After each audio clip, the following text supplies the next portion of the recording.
Dikisahkan, pada masa kepemimpinan Shogun, Jepang sedang berada dalam masa damai, di mana hanya sedikit samurai yang menggunakan pedang mereka untuk bertempur demi tujuan mulia. Namun di balik kedamaian tersebut, ternyata ada pihak yang menyebabkan keresahan dan berpotensi mengembalikan masa peperangan. Dia adalah salah seorang anggota keluarga kerajaan yang memiliki sifat keji dan suka menindas para penduduk, juga tak segan-segan menyiksa serta membunuh orang tak bersalah cuma demi kesenangan semata. Dengan penderitaan dan pembantaian yang dialami penduduk, membuat para samurai ini melakukan pemberontakan untuk melawan dengan memilih jalan terhormat sebagai assassin.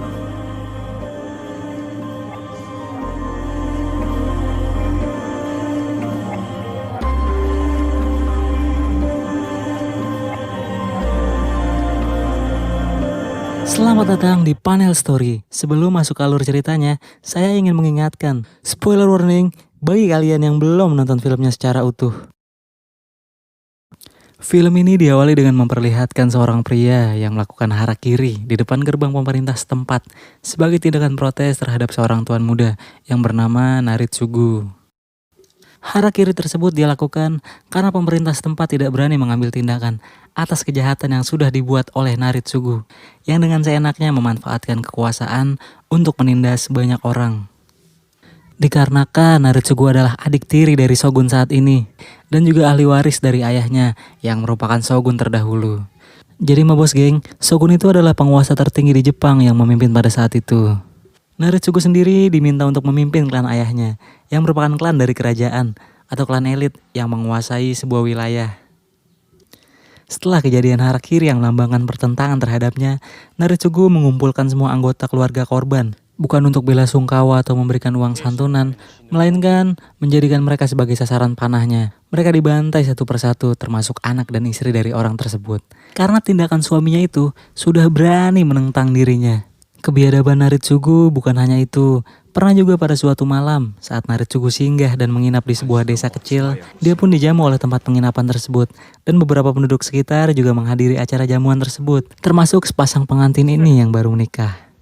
Istrinya ditugaskan menjadi pelayan tamu kehormatan, yang secara kebetulan bertemu Naritsugu di lorong penginapan. Tanpa menghilangi rasa hormat terhadap tuan muda Naritsugu, dia pun bersujud kepadanya.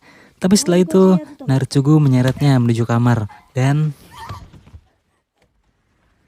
suaminya yang mencari istrinya tersebut kemudian terdiam menemukan mereka berdua di kamar. Dan tanpa alasan, Naritsugu menghunuskan pedangnya dan membunuhnya tepat di hadapan istrinya. Depresi dengan apa yang dialami, istrinya pun bunuh diri pada malam itu juga. Kejadian-kejadian inilah yang membuat para staf kepemerintahan daerah setempat semakin resah karena mereka juga sudah muak dengan tingkah laku Naritsugu yang memanfaatkan kekuasaannya itu untuk melakukan tindakan sewenang-wenang. Ditambah, Naritsugu juga akan memperoleh jabatan di pemerintahan. Dengan begitu akan dipastikan kekejaman akan lebih banyak dan lebih sadis lagi. Tapi mereka tidak dapat berbuat banyak untuk menindak Naritsugu secara hukum karena dia merupakan saudara raja yang membuatnya kebal terhadap hukum. Kemudian mereka pun berdiskusi dengan Tuan Doi yang merupakan pejabat tertinggi di daerah tersebut, ya gubernurnya lah ya. Dan mereka menemukan cara untuk menyingkirkan Naritsugu dengan meminta bantuan kepada seorang samurai yang bernama Shinzaemon.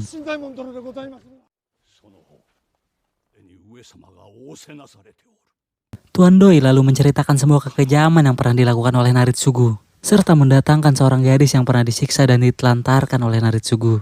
Bukan hanya disiksa, lidah gadis ini juga dipotong yang membuatnya kini tak bisa bicara. Shinzaemon menanyakan nasib keluarga dari gadis tersebut. Kemudian dijawab dengan sebuah pesan yang dia tuliskan dengan mulutnya. Dan isi pesan tersebut sangatlah mengerikan. Setelah itu, gadis itu berteriak. Setelah mendengar jeritan gadis itu yang terdengar seperti orang tersiksa, membuat jiwa samurai Shinzaemon terpanggil untuk segera mengakhiri penderitaan para penduduk. Sementara itu di kediaman klan Akashi, pemimpin pasukan pengawal yang bernama Hanbei mulai mewaspadai tindakan yang akan diambil oleh Tuan Doi selaku pemerintah setempat. Karena nggak mungkin dong kalau pemerintah setempat cuma diem aja tanpa tindakan ngelihat kejadian-kejadian gila yang dibuat oleh tuan mereka. Apalagi ada orang yang protes sampai ngelakuin harakiri di depan instansi mereka. Hanbei pun menyogok staf kepemerintahan setempat agar menyerahkan daftar tamu yang sudah menemui Tuan Doi akhir-akhir ini.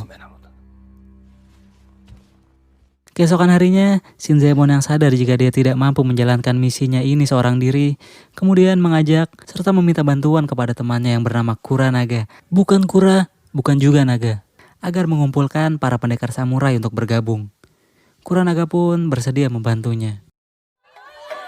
Shinzaemon lanjut pergi untuk mengumpulkan para samurai lainnya. Dia mengajak keponakannya yang bernama Shinro Kuro, yang juga merupakan seorang samurai yang hobi berjudi dan mabuk, untuk bergabung.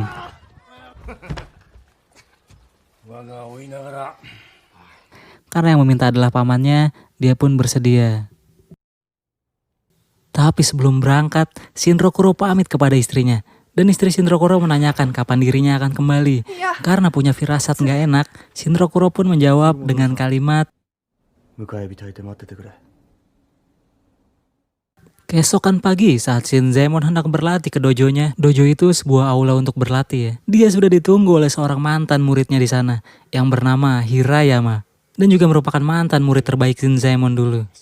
Ternyata Hirayama sengaja didatangkan oleh Kuranaga untuk bergabung dan mengikuti misi. Bukan hanya Hirayama, Kuranaga juga mengumpulkan beberapa orang samurai yang bersedia bergabung. Dan sekarang jumlah mereka 9 orang. Di kediaman klan Akashi sendiri, Hanbei sudah mendapat daftar tamu yang sudah menemui Tuan Doi akhir-akhir ini. Dan dia melihat nama Shinzaemon yang juga merupakan teman kecil seperguruannya saat di pelatihan samurai dulu.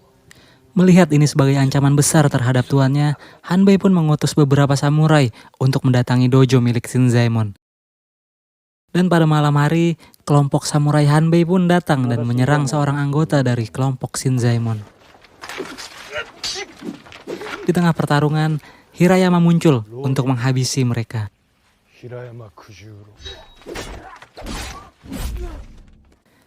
Keesokan harinya, mayat samurai yang mati lalu dibawa kembali dan diserahkan kepada Hanbei. Dan Hanbei pun akan mengambil sikap atas perbuatan Shinzaemon. Sementara di dojo Shinzaemon, 2 orang samurai datang dan bersedia bergabung dengan mereka. Ditambah Shinro Kuro yang sudah sampai di tempat tersebut dan juga ikut bergabung. Kini Shinzaemon sudah memiliki 12 anggota dalam kelompoknya yang akan bersiap bertempur. Loh kok cuma 12? Kan judulnya 13 Assassins. Nanti mereka akan mengadopsi 1 orang di perjalanan mereka.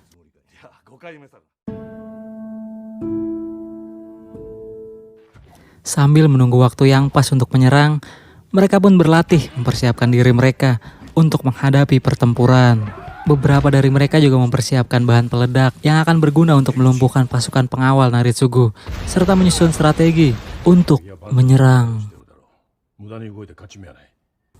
Akhirnya mereka mendengar kabar jika Naritsugu beserta pasukannya akan mengadakan perjalanan keluar. Dan inilah waktu yang pas untuk menyerang. Mereka memperkirakan arah yang akan dilewati oleh Naritsugu dan pasukannya. Saat mereka sedang berdiskusi, tiba-tiba Hanbei datang sendirian ke dojo Shinzaemon. Yang lain pun bersembunyi dan Shinzaemon segera menemuinya di luar. Shinzaemon dan Hanbei berdialog serta mengenang masa lalu mereka. Mereka juga mengatakan mengenai jalan samurai mereka yang kini berbeda.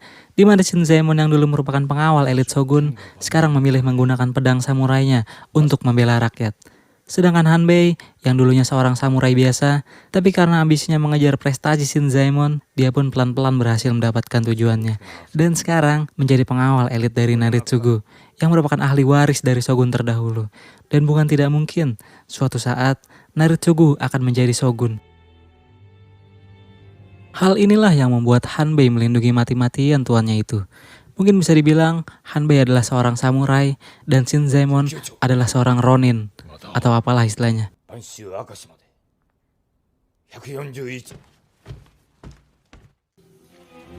Singkat cerita, Naritsugu beserta pasukan pengawalnya sudah mulai bergerak keluar. Shinzaemon beserta kelompoknya segera menyusun strategi untuk menyerang. Setelah menentukan titik di mana mereka akan menyergap, Shinzaemon membagi tugas kepada kelompoknya. Dikarenakan pertempuran nanti akan diwarnai pertumpahan darah, mereka pun tidak ingin melibatkan penduduk sekitar menjadi korban. Dan karena alasan itulah, Shinzaemon memerintahkan 1 orang dari kelompoknya menemui kepala desa setempat dan bernegosiasi untuk membeli desa tersebut. Gila ma bos geng, kampung orang dibayarin. Termasuk rumah penduduk, hewan ternak, serta fasilitas desa dengan uang yang diberikan oleh Tuan Doi. Sedangkan Kuranaga beserta 1 samurai lainnya diperintahkan pergi ke sebuah daerah untuk menutup jalan yang akan dilewati oleh Naritsugu dan pasukannya. Agar Naritsugu dan pasukannya masuk ke dalam jebakan yang akan mereka persiapkan. Dan setelah itu, mereka pun berangkat menjalankan misi ini.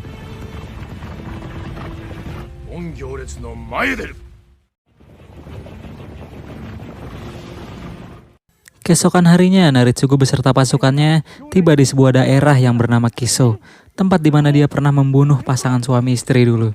Kuranaga yang sudah sampai terlebih dahulu dengan kudanya sudah menyiasati hal ini sebelumnya, dengan dibantu oleh seorang pria yang merupakan ketua klan di daerah tersebut dan juga ayah serta mertua dari korban kebiadaban Naritsugu. Dia beserta anggota klannya dengan berani menutup jalan tersebut dan mengacungkan senjata sehingga Hanbei meminta Naritsugu dan kelompoknya untuk mundur mencari jalan alternatif. Walau tindakan ini merupakan pelecehan terhadap anggota keluarga raja dan konsekuensinya adalah mati. Tapi pengorbanan pria itu tidak sia-sia karena Naritsugu dan kelompoknya sedang berjalan ke arah jebakan. Namun sebelumnya Hanbei memiliki firasat bahwa hal buruk akan terjadi dan dia menyiapkan sesuatu untuk antisipasi.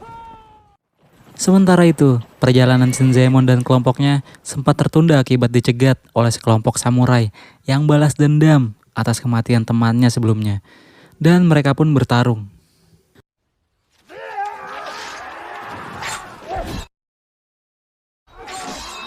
Setelah mengalahkan mereka, skuad Shinzaemon kembali melanjutkan perjalanan dengan memotong jalan melewati hutan. Di situ mereka menemukan seorang yang terperangkap di dalam jebakan dan menolongnya.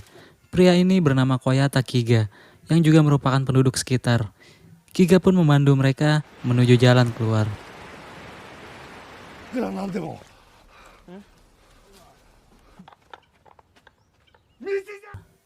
Setelah berhasil menemukan jalan keluar, mereka pun berterima kasih kepada Kiga dengan memberinya imbalan. Tapi Kiga menolak dan berkata ingin bergabung dengan kelompok Shinzaemon. Beberapa orang yang tidak setuju kemudian mencoba membuat Kiga pingsan. Namun batok kepala bocah ini sangat keras. Kagum dengan kekuatan ini, akhirnya Kiga pun diizinkan bergabung. Kini Shinzaemon memiliki 13 anggota dan mereka pun sampai di tempat tujuan, sebuah desa yang bernama Ochiai, dengan ditunggu oleh Kuranaga dan beberapa orang yang sudah sampai terlebih dahulu. Shinzaemon beserta kelompoknya mempersiapkan jebakan di desa Ochiai sedemikian rupa dengan dibantu oleh para warga sekitar. Setelah selesai, mereka pun mengosongkan desa tersebut dan hanya menyisakan Shinzaemon dan kelompoknya. Mereka memperkirakan rombongan Naritsugu akan datang hari ini, tapi setelah menunggu lama, mereka belum juga melihatnya. Akhirnya mereka mendiskusikan hal tersebut dan menduga perkiraan jalur yang dilewati Naritsugu berubah.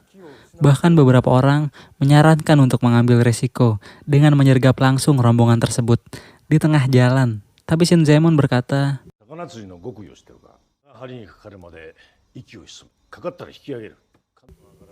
Shinzaemon tetap yakin dengan perkiraannya bahwa Naritsugu akan tetap melewati jalur ini. Keesokan harinya, apa yang diperkirakan Shinzaemon tidak meleset.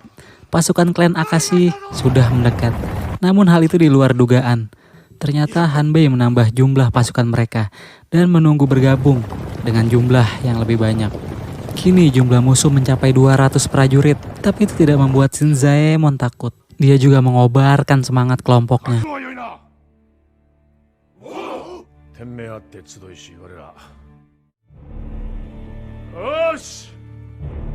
Naritsugu beserta pasukan klan Akashi mulai memasuki gerbang desa.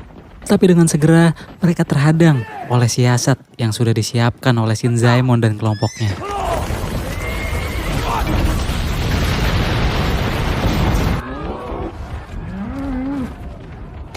Shinzaemon menunggu Naritsugu dari atas dan menunjukkan sebuah pesan. Tapi Naritsugu malah menertawakannya yang membuat amarah Shinzaemon makin menyala. Lalu ke-13 assassin ini mulai bertarung dan menunjukkan skill mereka.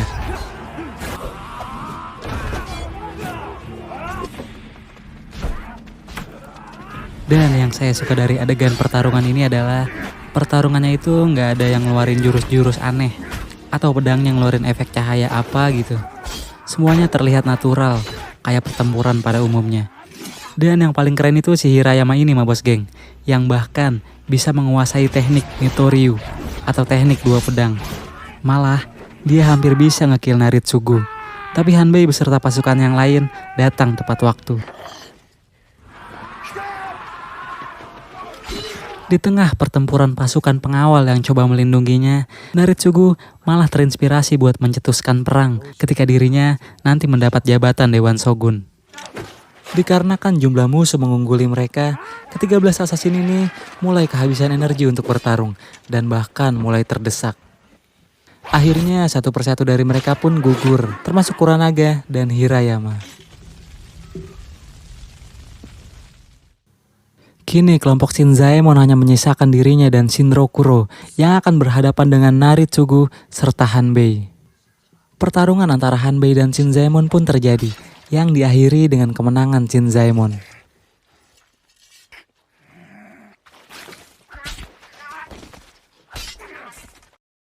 Setelah itu Naritsugu langsung menusuk Shinzaemon. Shinzaemon juga membalas tusukan tersebut. Dan kini, untuk pertama kalinya, Naritsugu akhirnya merasakan rasa sakit. Karena rasa sakit yang diterimanya belum sebanding dengan apa yang dia perbuat, Shinzaemon pun segera menghabisinya. Akan tetapi, luka yang diterima Shinzaemon cukup parah dan membuat dirinya tidak tertolong. Shinzaemon pun tewas sebagai pejuang. Setelah beberapa hari kemudian, pemerintah setempat menutupi kematian Naritsugu yang sebenarnya dengan melaporkan bahwa Naritsugu telah mati karena sakit. Dan film ini pun berakhir.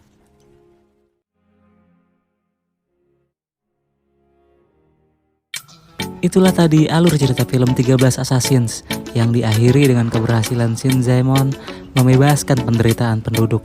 Saya menyarankan agar kalian menonton filmnya secara utuh, karena di sana Naritsugu diceritakan lebih gelap yang gak bisa saya adaptasi semuanya di YouTube.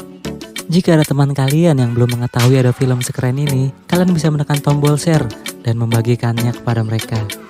Segitu aja dulu alur cerita film 13 Assassins. Jangan takut selagi kamu benar, dan jangan pernah menyerah selagi kita masih mampu mengatasinya.